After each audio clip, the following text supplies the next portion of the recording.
Bueno, buenas tardes hermanas, a las que no saludé cuando entré, y bueno, siempre es un placer poder compartir la palabra de Dios, lo que Dios tiene para cada una de nosotras, y primeramente obviamente que para mí.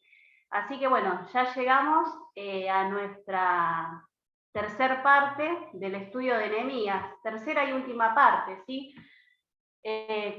Quiero recordarles que habíamos terminado con el capítulo 9, ¿sí? Donde en el capítulo 9 Esdras va a confesar, ¿se acuerdan? Lo voy a hacer como un repaso para las que no estuvieron. Esdras empieza con una confesión de los pecados de Israel.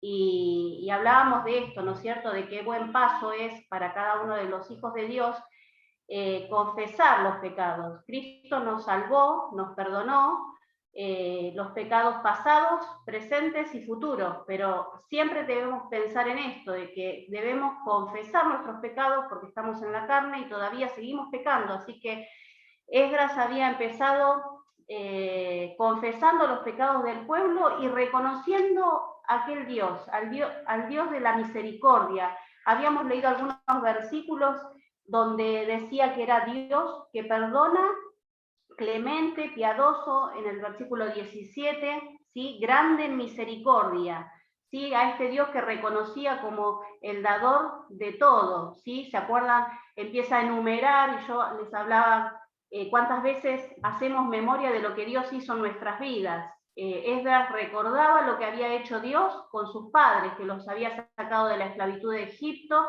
que los había acompañado por el desierto, los había alimentado con el maná, les había dado agua de la peña, les había provisto de todo, y sin embargo ellos todavía eran duros, ¿sí? Eran duros de servir. Y terminaba yo con este versículo en el capítulo 9, versículo 33, dice, pero tú que eres justo en todo lo que ha venido sobre nosotros, dice, porque rectamente has hecho, mas nosotros hemos hecho lo malo, ¿no? Reconocer que todo lo bueno siempre venía de la mano de Dios y reconocer que lo malo venía del lado nuestro. Como decía también en el versículo 31, que lo había resaltado yo, ¿no es cierto? En el 31 dice, por tus muchas misericordias no nos consumiste. Y realmente agradecerle a Dios, porque por sus muchas misericordias nos ha perdonado y nos sigue perdonando. Bueno, esto era como un paso a lo que vamos a ver ahora en el capítulo 10, de lo cual ahora vamos a empezar a desarrollar el capítulo 10, el 11, el 12 y terminamos con el 13. Si Dios quiere, terminamos hoy.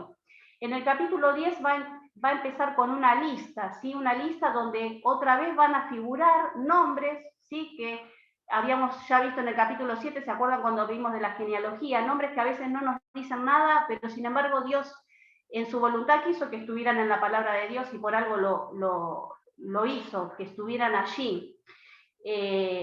Vuelve una lista. Esta lista era de un pacto que el pueblo de Dios, Israel, iba a hacer con Dios. Un pacto es mínimamente entre dos partes. Acá el pueblo se había puesto como objetivo firmar un pacto con Dios. Y vamos a ver en este pacto que hay tres asuntos que incluyen en esta lista, ¿sí? Los vamos a leer, esos tres asuntos, de los cuales obviamente que el pueblo estaba fallando, estaba siendo un poco flojo en su relación con Dios, por eso requería a ellos poner de puño y letra en qué se comprometían en este pacto de cumplirlo a Dios. Sabemos que Dios siempre hizo pacto con el hombre y el hombre siempre digamos, nunca lo pudo cumplir. Dios siempre cumple su parte. El hombre es el que no puede cumplir el pacto cada vez que le hace a Dios. Vamos a leer en el versículo 30 del capítulo 10, ¿sí? Y vamos a ver qué le había prometido, ¿sí? Le habían prometido así, dice, y que no daríamos nuestras hijas, está hablando de acá del pueblo, ¿no? De Israel, que no darían nuestras hijas a los pueblos de la tierra, o sea, de la gente extranjera, de los que eran pueblos paganos, ni tomaríamos sus hijas para nuestros hijos. El pueblo se había comprometido, se habían reunido los principales para declarar, eso lo dice en el versículo anterior, que ellos se habían reunido para declarar y jurar que andarían en la ley. Y la ley decía esto, que ellos no podían tomar mujeres extranjeras de otros pueblos. Y ellos se habían empecinado, ¿sí? Habían visto que se habían hecho matrimonios mixtos con pueblos paganos. Este era uno de los asuntos en los que ellos se habían comprometido. Otro de los asuntos en los que ellos dijeron, bueno, queremos firmar esto y comprometernos a hacer, lo dice en el versículo 31. Asimismo, dice versículo 31, que si los pueblos de la tierra, dice, vinieran a vender mercadería y comestibles en sábado, en el día de reposo, para los judíos era el sábado el día de reposo, nada tomaríamos de ellos en ese día ni en otro día santificado, y que el año séptimo dejaríamos descansar la tierra, renunciando a las cosechas de ese año y perdonando, dice, toda deuda. Aquí el pueblo se estaba comprometiendo ¿a qué?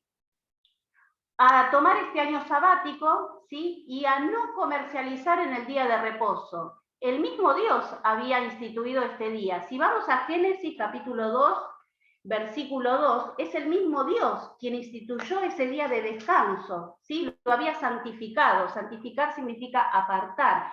Miren, Génesis 2.2 dice así, y acabó Dios en el día séptimo la obra que hizo y reposó el día séptimo de toda la obra que hizo, y bendijo Dios al día séptimo y lo santificó, ¿sí?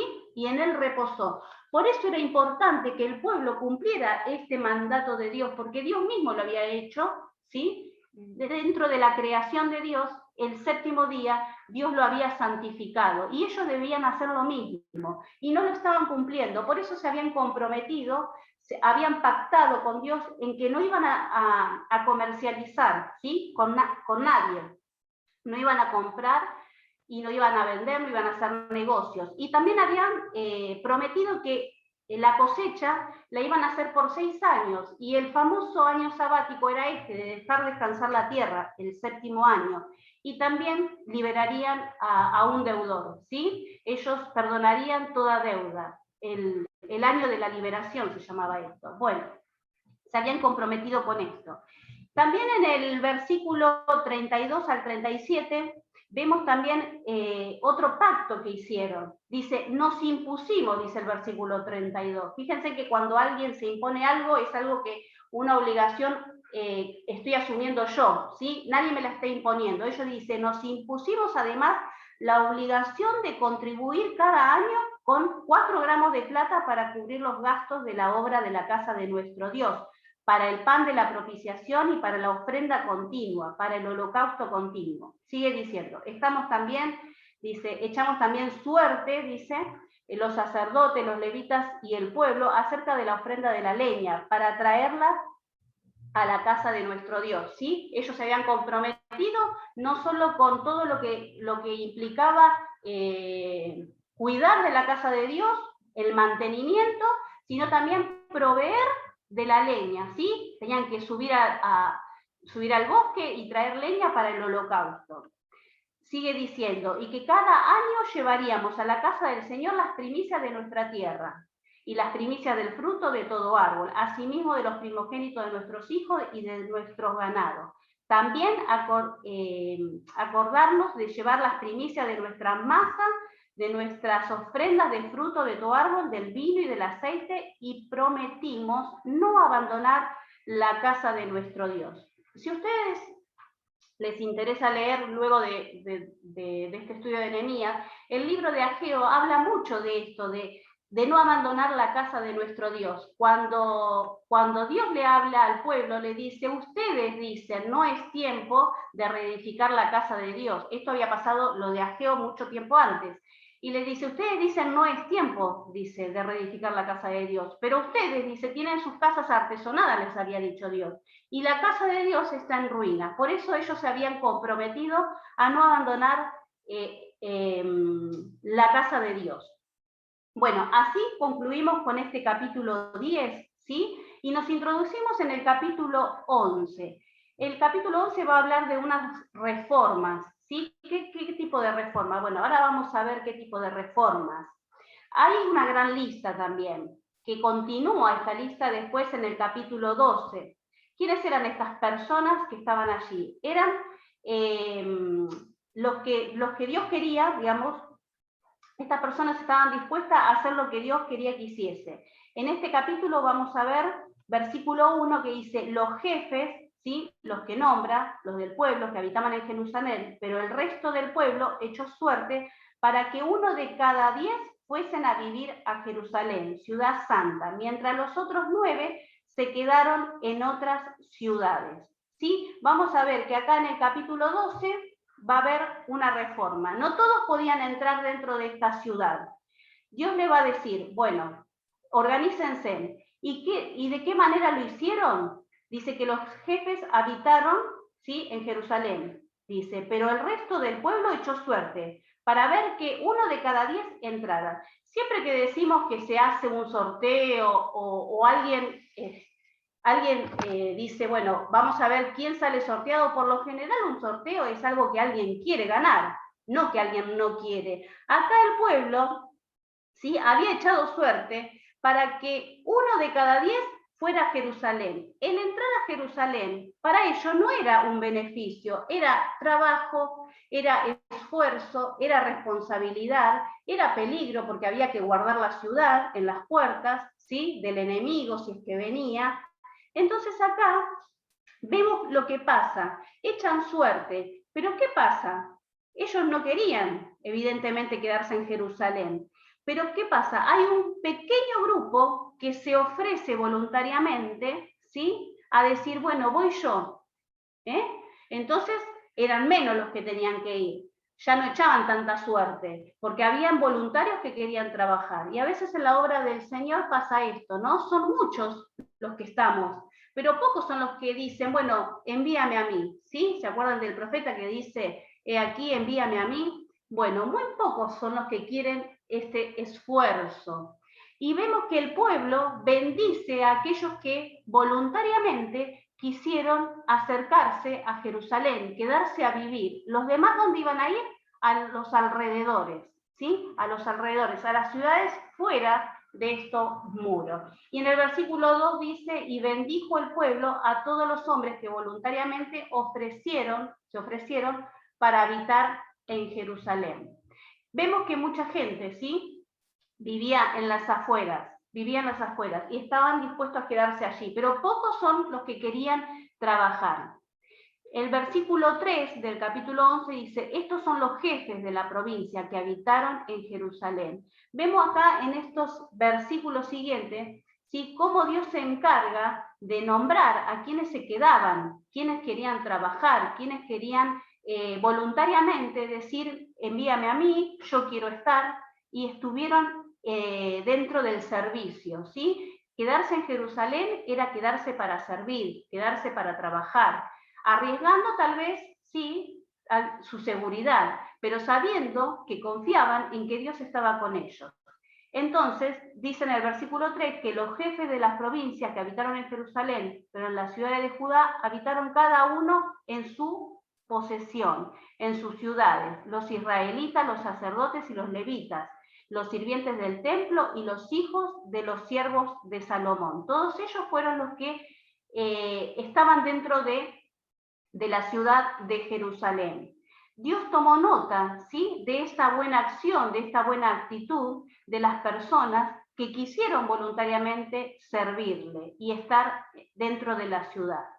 Bueno, así nos conducimos y llegamos al capítulo 12. Entonces vemos cómo el pueblo se organizó, ¿sí?, echaron suerte para ver quiénes habitaban en la ciudad de Jerusalén y quiénes se quedaban fuera. Y Dios se encargó de que esos nombres, ¿sí?, fueran conocidos, ¿sí?, por el servicio. ¿Cómo nos gustaría tal vez a nosotros que Dios tuviera en su poder un libro, ¿sí?, y que estuviera nuestro nombre, ¿sí?, que dijera Magdalena ha servido al Señor fielmente, me ha sido útil en la obra, ¿no es cierto? ¿Cómo nos gustaría que Dios nos recordara por el trabajo, por el servicio, por la obra que hemos hecho? Por eso Dios no necesita escribirlo para que él tenga memoria, sino que para que nosotros, ¿sí?, hoy pudiéramos leerlo y decir, bueno, estas personas hicieron el bien, pudiendo haber elegido, pudiendo haber dicho, bueno, tiremos suerte, porque se acuerdan que lo habíamos visto en el capítulo 7, esto de echar suerte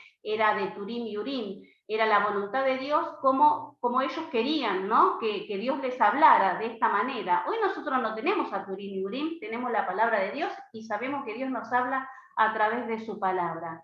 Dios se encargó de que estos nombres fueran conocidos, para que vean que Dios tiene memoria de todo el que trabaja, que después va a ser reconocido por Dios, por el trabajo que hizo. Llegamos al capítulo 12, ¿sí? Este capítulo continúa con esa lista que iniciamos en el capítulo 11, pero ¿quiénes son estas personas que ahora aparecen? Son los que alababan a Dios, ¿sí? Vamos a ver acá, en este capítulo 12, que está la dedicación de las murallas. Hay una gran fiesta. Ahora se va a hacer una dedicación a las murallas, a los muros de Jerusalén. Y allí vemos en el capítulo 12, vamos a arrancar del versículo 27 y 28, dice así: para la dedicación del muro de Jerusalén, buscaron a los levitas de todos los lugares. Nehemías es quien busca, ¿eh? Acá Nehemías se ocupó de buscar a los cantores. Dice así: para la dedicación del muro de Jerusalén buscaron a los levitas de todos los lugares donde vivían y los llevaron a Jerusalén para hacer la dedicación del muro y la fiesta con alabanzas y con cántico y acompañados de címbalos, salterios y cítara. Los hijos de los cantores que acudieron tanto de la región alrededor de Jerusalén como de las aldeas de los netofatitas. Esta región era la aldea de Judá, ¿sí? Si ustedes quieren ir a ver quiénes eran estos que aparecen aquí, que llegaron, ¿sí?, a esta, ¿cómo se llama?, a esta dedicación del muro, lo encontramos en Primera Crónica, capítulo 9, 16, era la aldea de Judá. Todos los que estaban alrededor de Jerusalén fueron convocados por Nehemías para ir a la dedicación del muro. Vemos cómo se celebra una gran fiesta, ¿sí? Una fiesta como si dijéramos hoy un festival musical, ¿sí? Y allí fueron todos, iban con címbalos, con salterios y estaban con un corazón alegre, que brotaba de sus corazones esa alegría y se demostraba, porque ellos cantaban. Vamos a ver más adelante cómo todos escuchaban estos cánticos del pueblo de que estaba celebrando. Entonces, Nehemías trae a la ciudad a gente de otras regiones para esta dedicación del muro. Vamos a leer en el versículo 40 que dice así: llegaron luego, dice, los dos coros a la casa de Dios. A mi lado estaba la mitad de los oficiales, ¿sí? Nehemías se encarga de llevar a este gran coro. Eran dos coros que habían llegado a la ciudad.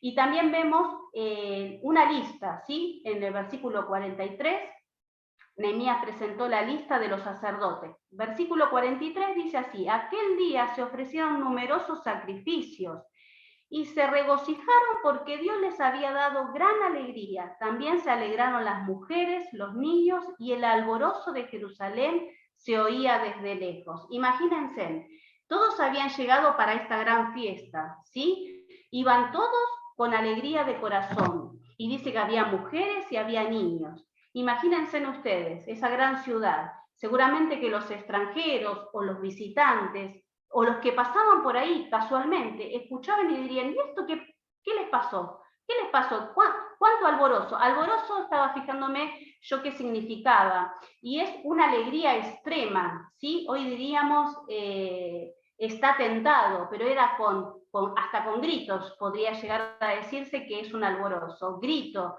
cantar fuerte, gestos de alegría, saltar. Bueno, así estaba el pueblo. Y esto era de gran testimonio. ¿Para quiénes? Para el mundo pagano, porque ellos ahora estaban viendo que el pueblo ya estaba festejando. Antes estaban llorando, ¿se acuerdan cuando el pueblo estaba en ruinas? Ahora estaban festejando y estaban haciendo la dedicación al muro.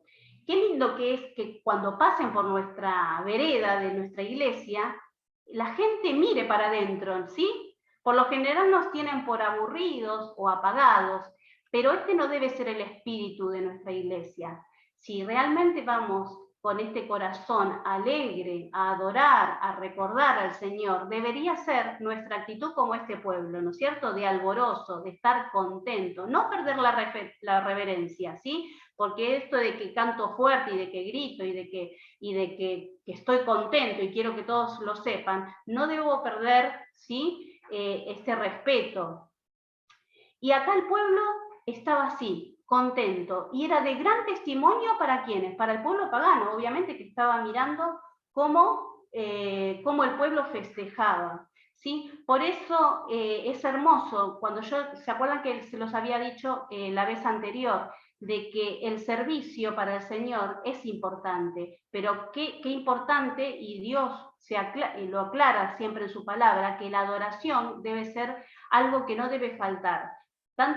Tanto el aprender, ¿sí? Me puede a mí llenar mi mente de conocimiento, pero el que yo le dedique el tiempo de adoración al Señor, eso no debe faltar nunca.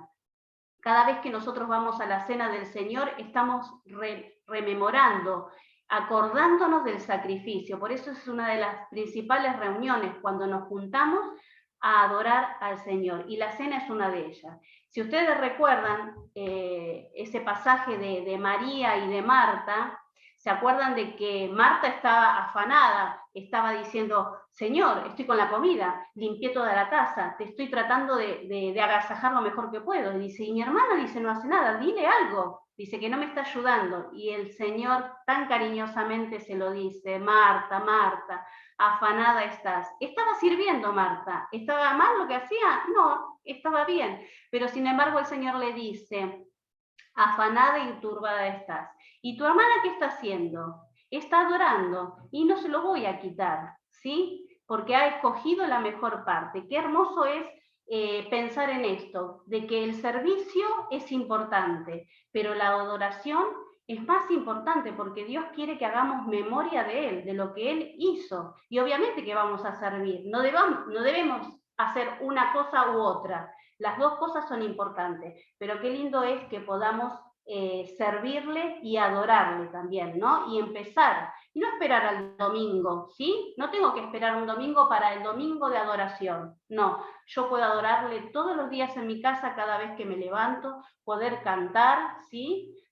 A mí me gusta a veces cantar, por lo general estoy haciendo cosas, limpiando o escuchando música y me acompaña por ahí la música o canto a capela. Es hermoso poder no esperar ese día para alabar a Dios, para adorarle. Dice en Juan capítulo 15, versículo 11, dice, estas cosas os hablo, hablando el Señor Jesús, hablándole a sus discípulos, dice, para que mi gozo esté en vosotros. Porque ya Nehemías había dicho, ¿sí? Porque el gozo del Señor es vuestra fuerza. Dios se goza, ¿sí? De que su pueblo le sirva y le adore. Entonces Jesús se los dice también a sus discípulos, estas cosas os hablo para que mi gozo esté en vosotros. ¿Y en qué se gozaba?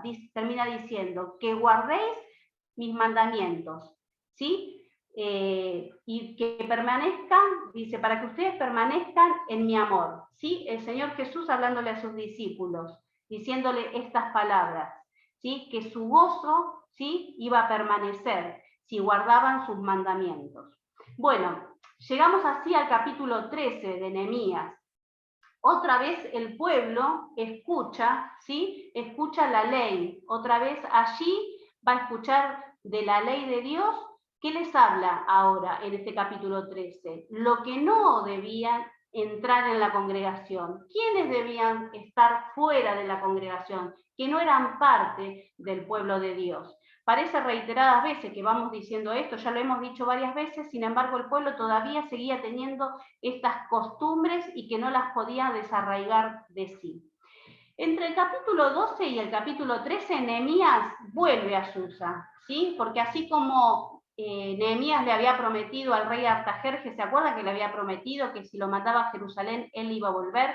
Él le dice, bueno, dice, yo voy a ir a Jerusalén, y le mostró cuál era su plan. Nehemías le había mostrado el plan al rey Artajerjes, y como al rey le pareció, le convenió, le le pareció bien el plan que le había dado Nehemías, le da permiso. ¿Se acuerdan que estaba su esposa también que asintió con ese permiso? Bueno, Nehemías cumplió con ese pacto que había hecho con Artajerjes. Entonces, entre el capítulo 12 y el capítulo 13, Nehemías vuelve, sí, a Susa. Él había estado allí en Persia una temporada, quizás un año o dos, no lo sabemos, pero sabemos también que le vuelve a pedir permiso para volver a Jerusalén. ¿Y qué pasó cuando volvió? ¿Con qué se encontró? ¿Sí? Se encontró con otra sorpresa. Lo vamos a ver en el versículo del 1 al 3. ¿Sí? Se vuelve a encontrar con que el pueblo de Dios no se había separado, ¿sí?, de los demás pueblos. Vamos a leer entonces en el capítulo 13, el versículo 1 al 3. Aquel día se leyó a oídos del pueblo el libro de Moisés, y fue hallado escrito que en él, dice, en que los amonitas y los moabitas no habían de entrar jamás en la congregación de Dios, por cuanto no salieron a recibir a los hijos de Israel con pan y agua, sino que dieron dinero a Balaam para que los maldijese. Pero nuestro Dios volvió la maldición en bendición. Cuando oyeron pues la ley, separaron de Israel a todos los mezclados con extranjeros. Otra vez, el pueblo escucha la ley de Dios que dice: no hay que entremezclarse, ¿sí? Mi pueblo es mi pueblo y los demás son paganos. Ustedes no se tienen que entremezclar.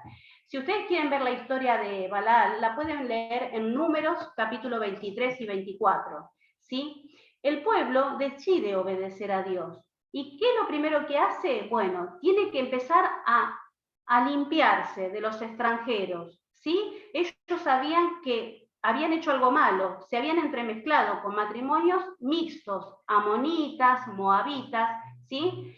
Ellos se habían entremezclado y Dios ya le había especificado que no lo hicieran. En el versículo 4 dice: antes de esto, el sacerdote Eliasib, ¿sí?, era el sumo sacerdote Eliasib, encargado de los aposentos de la casa de nuestro Dios, había emparentado con Tobías. Fíjense, Tobías era amonita, y una hija del sumo sacerdote, hija o hijo, había emparentado con una hija o hijo de Tobías. O sea que ellos habían emparentado, eran consuegros, y Dios ya les había dicho, ¿sí? Les había advertido, cada vez que el pueblo, ¿sí?, no era simplemente recibir a alguien de otro pueblo, era adquirir sus costumbres, volcarse a otros dioses, se volcaban a otros dioses, y Dios les había dicho: miren, no hay que arar un buey con un asno, no es lo mismo, el buey es un animal puro y el asno es impuro, Para arar la tierra tiene que ser el yugo igual, no desigual, no se puede arar con un buey y con un asno. Así que Dios les había advertido de esto, ¿sí? Dios lo que quería era que este pueblo empezara a separar lo que no era para Dios y lo que sí era para Dios apartado, que era su pueblo. Vemos en el versículo 5 que Nehemías le habla a Eliasib, que es el sumo sacerdote, y le dice esto: y le había hecho una gran habitación, ¿sí?, Eliasib a Tobías, en la cual guardaba ante las ofrendas, el incienso, los utensilios, el diezmo del grano, del vino y del aceite, y se había mandado a dar a los levitas y a los cantores y a los porteros y las contribuciones para los sacerdotes. ¿Qué había pasado acá? ¿Sí? Se había hecho una habitación para todas las ofrendas, todo lo que tenía que ver con el servicio, con el culto a Dios, había una habitación. ¿Y qué había hecho Eliasib? Lo había sacado. Todo eso lo había sacado fuera. ¿Por qué? Porque tenía a Tobías, que había emparentado con él, y le había dado habitación. Dice que había sacado todo lo que estaba dentro de esa habitación, imagínense, todo lo que era para el servicio, incluso las contribuciones para los sacerdotes. Había sacado su uso natural para poner a Tobías. Hoy podríamos hacer un paralelismo esta habitación con nuestro corazón, ¿sí? En nuestro corazón habita el Espíritu Santo, pero el Espíritu Santo en esta época no permanecía en el creyente, ¿sí? El Espíritu Santo no estaba permanentemente en el creyente. Hoy los hijos de Dios tenemos al Espíritu Santo en nuestros corazones. Y no podemos desalojarlo como desalojó acá Eliasib, ¿sí? Las cosas de Dios, sacarlas afuera y traer a un Tobías. Hoy podríamos tener un Tobías en nuestro corazón, sí, tranquilamente, pero estaríamos contristando al Espíritu Santo. No lo podríamos expulsar de nuestros corazones, pero sí lo podríamos contristar, ¿sí? Dejar en un rincón. Es como si nosotros quisiéramos agarrar una habitación y correr todos los muebles a un costado y decir, bueno, yo ahora quiero meter todo esto que me parece mejor, y separar y sacar, ¿sí? Lo dejo ahí, en un rincón. Bueno, esto es lo que había hecho Eliasib. En el versículo 6 al 8 dice, pero cuando ocurrió esto, dice así el versículo 6, dice, yo no estaba en Jerusalén, está hablando Nehemías, porque en el año 32 de Artajerjes, rey de Babilonia, había ido a donde el rey estaba. Dice, pero al cabo de algunos días pedí permiso al rey para volver a Jerusalén. Entonces supe del mal que había hecho Eliasib, porque, dice, por consideración a Tobías, haciendo para él una habitación en los atrios de la casa de Dios. Esto me dolió mucho y arrojé todos los muebles de la casa de Tobías fuera de la habitación. Qué temperamento, ¿no?, de Nehemías. Hoy no conocemos, por lo menos yo no conozco a ningún hermano que actúe con esta ferocidad, ¿no es cierto?, con esta actitud, con este celo de las cosas de Dios. Dice que le dolió mucho. Y fíjense en que no fue una excusa el no haber estado, porque dijo Nehemías, esto pasó cuando yo no estaba. Sin embargo, Nehemías dijo, bueno, pasó cuando yo no estaba, no me tengo que hacer cargo. No, Nehemías se metió y dice que cuando fue, dice que le arrojó todos los muebles de la casa de Tobías, se la sacó toda, no dejó nada limpio. Dice que no tuvo contemplación, sacó todo fuera, ¿sí? Versículo 9 dice, luego mandé que limpiasen la habitación e hice volver allí los utensilios de la casa de Dios, las ofrendas y el incienso.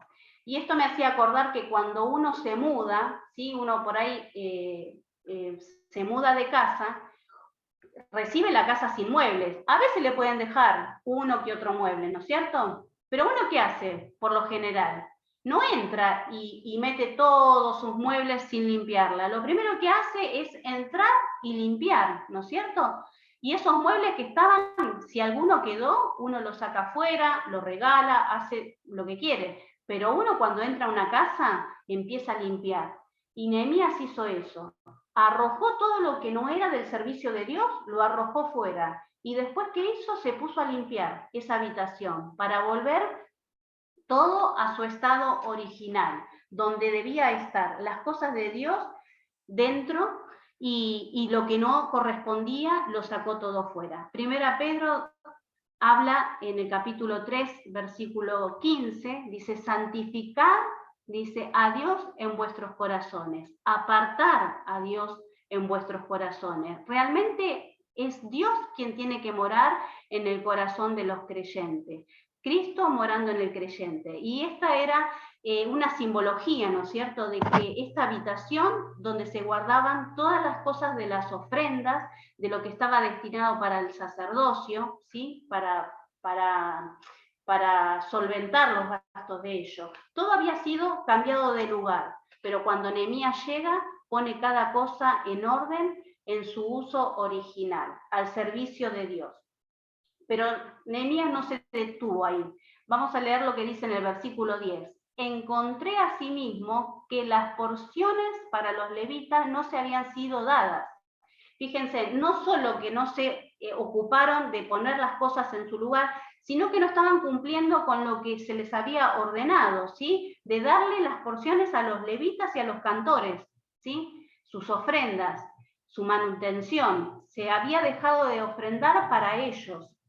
Y dice así, y los cantores que hacían el servicio, y entonces ellos se habían ido cada uno a su campo. Claro, dejaron de proveerles a los que servían en la casa de Dios, entonces tuvieron que buscar trabajo en los campos, se volvieron a sus ciudades a trabajar, porque ahí ya ni siquiera ni los usaban ni los mantenían al servicio. Así que ellos se encuentran con esto, Nehemías, ¿no? Que no solo habían sacado las cosas, sino que ya no estaban ni los cantores ni los levitas, porque los habían excluido del servicio.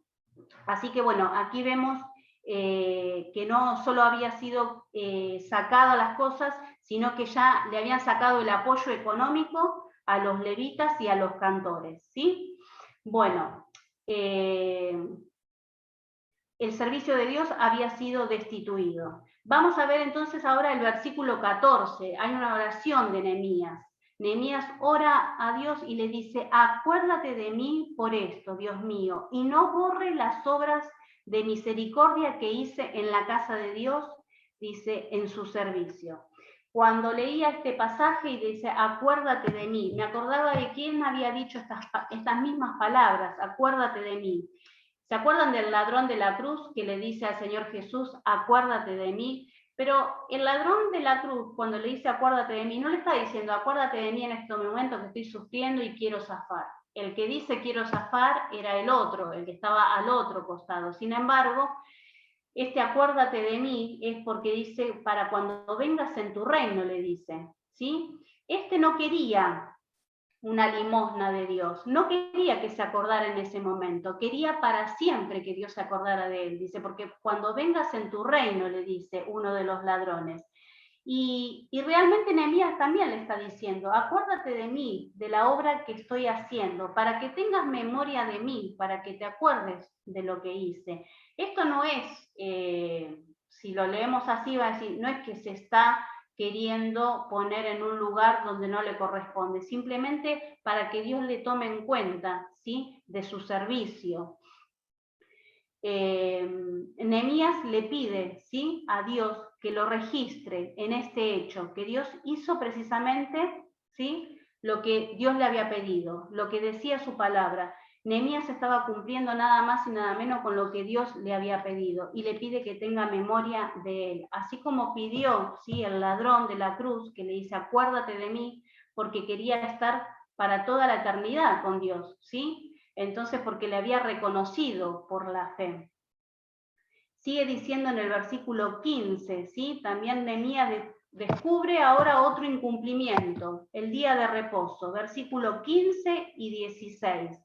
En aquellos días, dice, vi en Judá a algunos que pisaban en lagares en sábado, dice, que acarreaban haces de trigo y cargaban los asnos con vino, y también de uvas y de higos, y toda clase de carga, dice, para traerlo a Jerusalén en los sábados, y los amonesté acerca del día en que vendían las provisiones. También había en la ciudad tirios, bueno, que traían pescado. Todo esto los vuelve a amonestar, les vuelve a decir, ¿y a quién se los dice? A hermanos, porque eran, dice, que eran los de Judá, los que venían de los alrededores. Que no seamos personas de tropiezo para otros que están al servicio, ¿sí? Ellos venían una vez, otra vez, y venían a irrumpir, ¿sí? Lo que Dios había dicho, guarden el día de reposo. Ellos venían y vendían en los días sábados, ¿sí? A veces no somos tentados por el mundo, como muchos decimos que el mundo a veces nos quiere atrapar y seducir. A veces son hermanos que vienen con propuestas o insinuaciones que no son convenientes y no son de Dios. Entonces acá les está diciendo, abran los ojos, dice, no, dice, guarden el sábado, por más que vengan a la puerta a vender, ustedes guarden el día sábado. Bueno, versículo 17 dice, entonces reprendí a los señores de Judá y les dije, ¿qué acción tan mala es esta que cometéis, profanando así el sábado, el día de reposo? Y fíjense en que lo más grave no era que lo estaban haciendo ellos, sino que eran los mismos jefes de Judá, ¿sí?, que permitían esto. Los mismos jefes de Judá estaban permitiendo que ellos vinieran a vender en día de reposo. Versículo 18 dice, ¿no hicieron así vuestros padres y trajo, esto les está haciendo recordar Nehemías, ¿no? Dice, ¿no hicieron así vuestros padres y trajo nuestro Dios toda esta aflicción sobre nosotros y sobre esta ciudad? Y vosotros aumentáis su furor sobre Israel profanando el sábado. ¿Sí? Nehemías le recuerda al pueblo la ira de Dios, que había caído primeramente sobre la nación, y ahora ellos mismos estaban repitiendo en ese momento el mismo pecado, ¿no es cierto?, de profanar el día sábado que Dios ya lo había santificado. Versículo 9 dice, sucedió pues que al caer la tarde, antes del sábado, ordené que se cerraran las puertas de Jerusalén y que no la abriesen hasta después del sábado, y puse en las puertas a algunos de mis criados. Fíjense, en personas de confianza de Nehemías, ahora pone a sus criados a guardar las puertas, para que no dejaran entrar, dice, algunos, carga alguna en sábado. Una y dos veces, no fue una sola vez, una y dos veces, pasando la noche fuera de Jerusalén, los negociantes y los que vendían toda especie de mercadería. Dice, pero yo les advertí diciendo, dice, ¿por qué os quedáis vosotros delante del muro? Si lo hacéis otra vez, usaré la fuerza contra vosotros. Desde entonces no volvieron en sábado.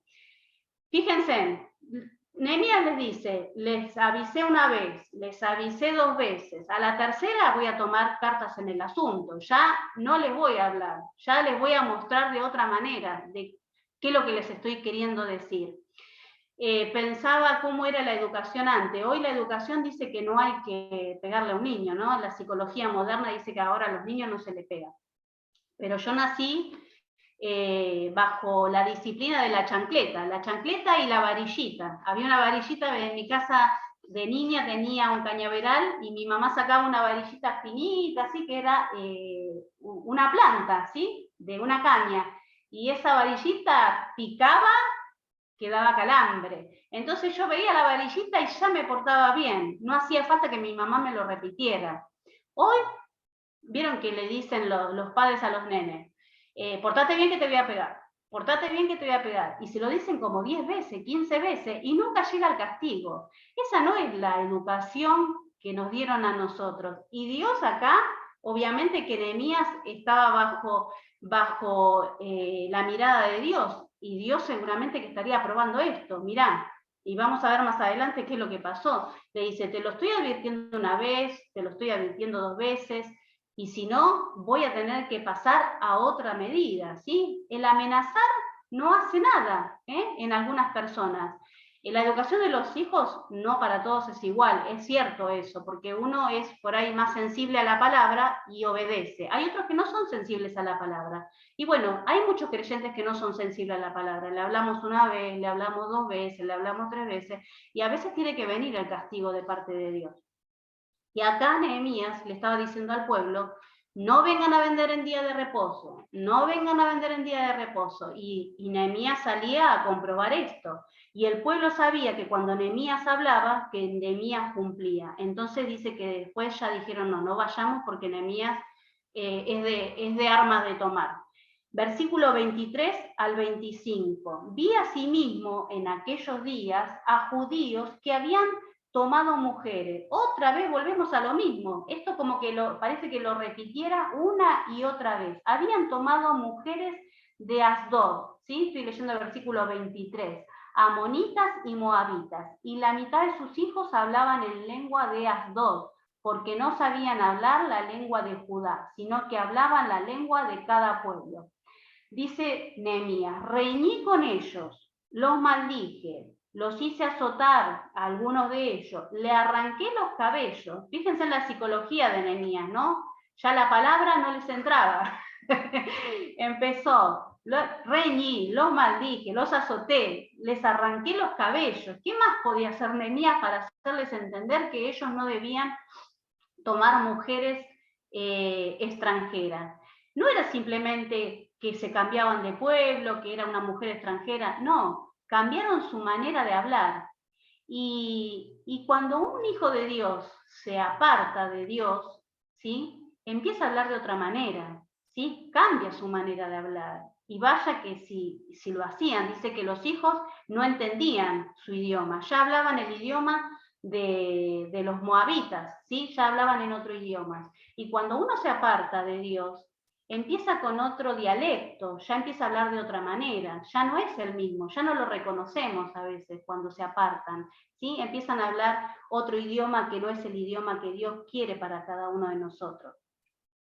Entonces acá vemos que Nehemías pronuncia una maldición que los obligó a jurar que no continuarían realizando matrimonios con extranjeros, ¿sí? Nehemías concluyó diciendo en el versículo 29 y 31, acuérdate de ellos, le dice, Dios mío, dice, los que han profanado el sacerdocio y el pacto del sacerdocio y de los levitas, los purifiqué pues de todos los extranjeros y puse a los sacerdotes y levitas por sus grupos y a cada uno en su servicio. Lo mismo hice para la propiciación de la leña en los tiempos señalados y para la entrega de los primeros frutos. Acuérdate, Dios mío, para bien. ¿Qué hizo? Volvió a restituir a aquellos que habían salido, ¿sí? A los sacerdotes y a los levitas. Los puso cada uno nuevamente en su cargo. Dice que sacó a aquellos sacerdotes que habían profanado el sacerdocio y a los levitas también, que no habían cumplido con el mandato de Dios. Y termina diciendo, acuérdate de mí, Dios mío, para bien. Y vaya que si se acordó, ¿sí? Si se acordó Nehemías, Dios para bien, porque ellos habían, o sea, se habían comportado de una manera que Nehemías no tenía forma de hacer la vista gorda. Y él actuó para bien, para la obra de Dios, que podamos nosotras, ¿sí? Poder imitar a Nehemías y ser ejemplo, no porque seamos mejores, ¿sí? No, en ningún momento Dios quiere que nos pongamos como ejemplo, ¿sí? Que nos pongamos a su servicio y que la palabra de Dios nos transforme, que nos vaya moldeando y nos vaya dirigiendo, ¿sí? Como dice, creo que lo anoté por acá, en el Salmo, a ver, esperen un segundito que lo tenía acá anotado porque lo escribí un poquito más grande. En el Salmo 30, a ver, esperen un segundito. Creo que es este, el 31.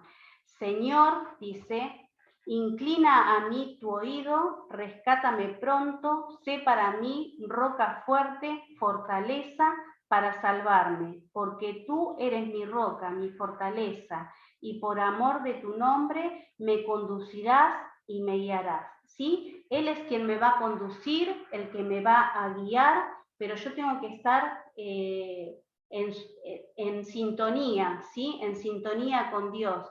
Que Nehemías me pueda inspirar en este liderazgo, ¿sí? Para ver cómo tengo que actuar en la obra, en el servicio, si tengo que por ahí decirle algo a un hermano, que lo pueda hacer con amor, ¿sí? No lo vamos a agarrar de los pelos, ¿no? Porque ahí sí que se complicaría un poco, pero hablarle con amor, con la palabra, diciéndole que Dios tiene otro propósito en su vida, ¿sí? Si lo vemos que está alejándose o apartándose de Dios, que la obra no es como la queremos hacer nosotros, sino como Dios quiere que la hagamos. Y Nehemías lo demostró, ¿sí? Nehemías vino para trabajar al servicio, para ponerse al frente y trabajar, ¿sí? Nehemías no se puso para la foto. Hoy en día, si llamamos para el servicio, pocos dicen, bueno, voluntariamente, mandame a mí, quiero ir yo.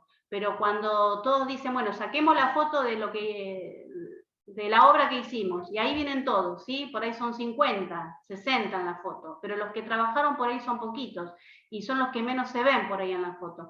Nehemías no estaba acá para la foto, Nehemías estaba para trabajar, para levantar a este pueblo, para reivindicar al pueblo de Dios, porque este pueblo chiquito que Dios escogió, ¿sí? Era un pueblo que hasta hoy, ¿sí? Está desprestigiado. Fíjense en cómo está Israel hoy, pero Dios eligió ese pueblo, lo escogió, así como nos escogió a cada una de nosotras y nuestros nombres sabemos que van a estar en el libro de la vida. Nosotras tenemos nuestro nombre, ¿sí?, grabado, porque Cristo murió por cada una de nosotras, y nosotras por la fe hemos creído en ese sacrificio, y por eso hacemos memoria de Él, y también hacemos vida de obediencia. Lo que Dios nos pide que hagamos es que le obedezcamos y que le sirvamos y le adoremos como Él quiere. Y cuando queremos decir, a ver, ¿cómo Dios quiere?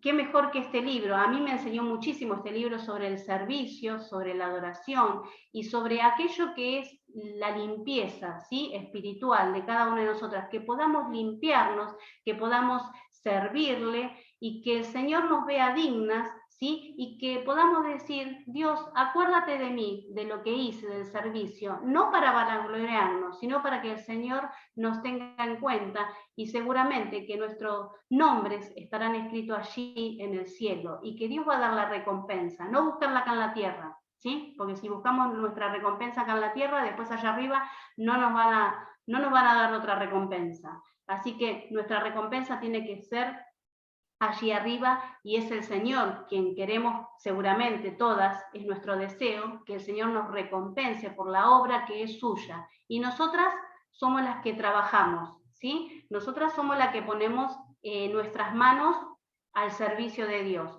pero la obra siempre tenemos que saber que es de Dios, no es nuestra, nosotras solamente estamos al servicio. Que Nehemías nos haya ayudado a motivarnos, a trabajar, y si nos parece que no estamos sirviendo como realmente Dios quiere, que bueno, tenemos la Biblia, ¿sí?, para que nos va a corregir y nos va a conducir y nos va a guiar por el camino que Dios quiere que andemos, ¿sí? Porque no hay una fecha que Dios nos diga, bueno, hasta acá me vas a servir y ahora no, ¿sí? Mada creo que es la que tiene más años de creyente y la que tiene más edad que todas nosotras.